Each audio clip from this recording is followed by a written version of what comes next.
Now,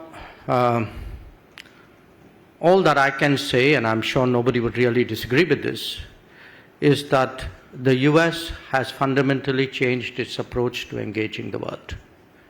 And it has consequences across every domain. But the tech consequences, I believe, would be particularly profound. And it'll be profound not just because the US is the largest economy, the main driver in a way of global tech advancements, but also because it's very clear that tech has a big role in making America great again.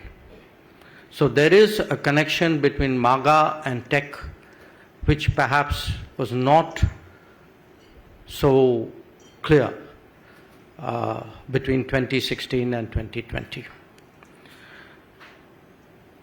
In our business, one milestone, one example of the profound changes in American policy has been Vice President Vance's speech to the Munich Security Conference. There was actually, to my mind, a very impactful speech before that as well, which perhaps didn't get the same degree of attention, which was to the AI Action Summit in Paris, which was just a few days before Munich.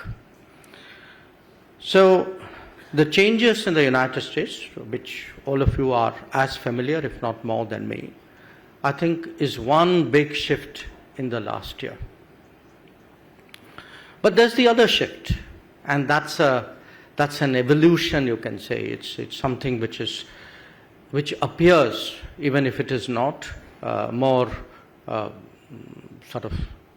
more of an unfolding rather than dramatic events, and that is the advancement of China. So that has happened in respect, of course, on trade. What we saw in many ways as the trade story has also been the tech story. And it's had its dramatic moments. DeepSeek was one. But I would argue that the changes impelled by China are as consequential as the shifts in the American position. In fact, one is to some extent influenced by the other. If one were to turn our attention to Europe, I think again here the change in the last year has been very sharp.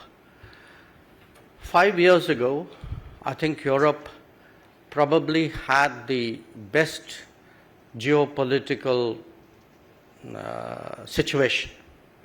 It had worked out the ideal triangulation between the United States, Russia, and China. Today, every side of that triangle is under stress. So from, and perhaps there's a lesson in it, sometimes very intricate hedging.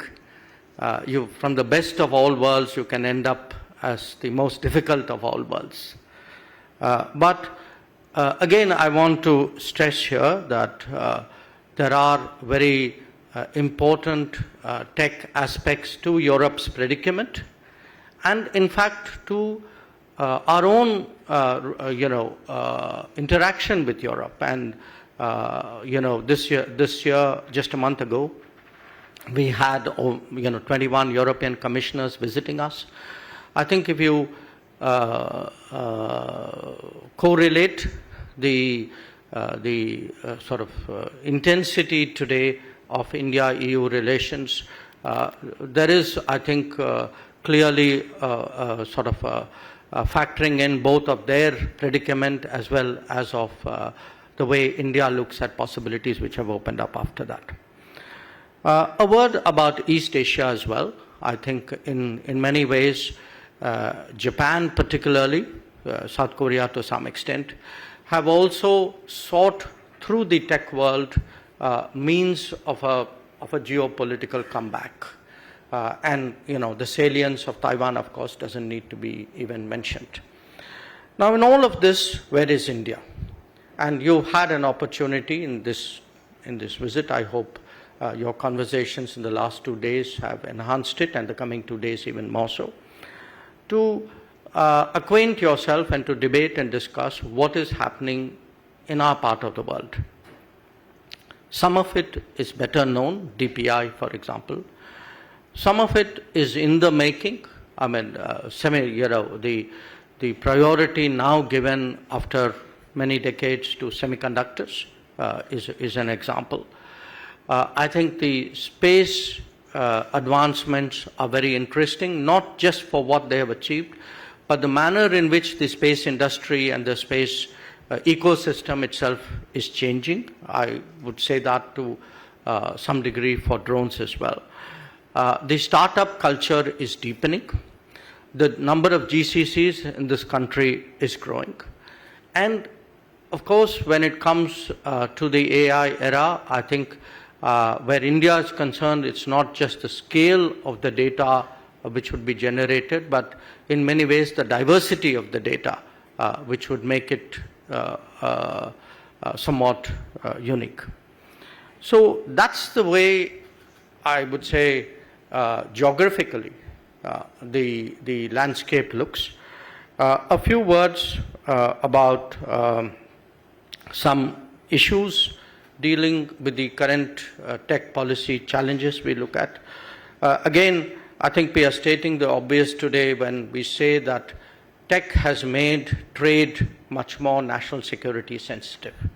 So we had almost an autonomous discussion about reliable and resilient supply chains, and one about trusted and transparent digital existence. And I think today the two have really fused together, and that fusion will become deeper.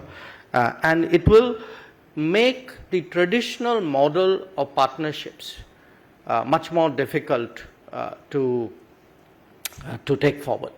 So the orthodox ideas that, we hedge on everybody and get the best out of everything is not going to be that easy. It's a point I made last year as well, and I think events have only shown that there's a even greater complexity on that. The other point I would make is the revival of interest, certainly, hopefully of industry as well, on the nuclear side. And the connection, again, which all of you are familiar, between the AI growth and the interest in nuclear energy. प्रभात खबर.com, विश्वास वही, रफ्तार नहीं.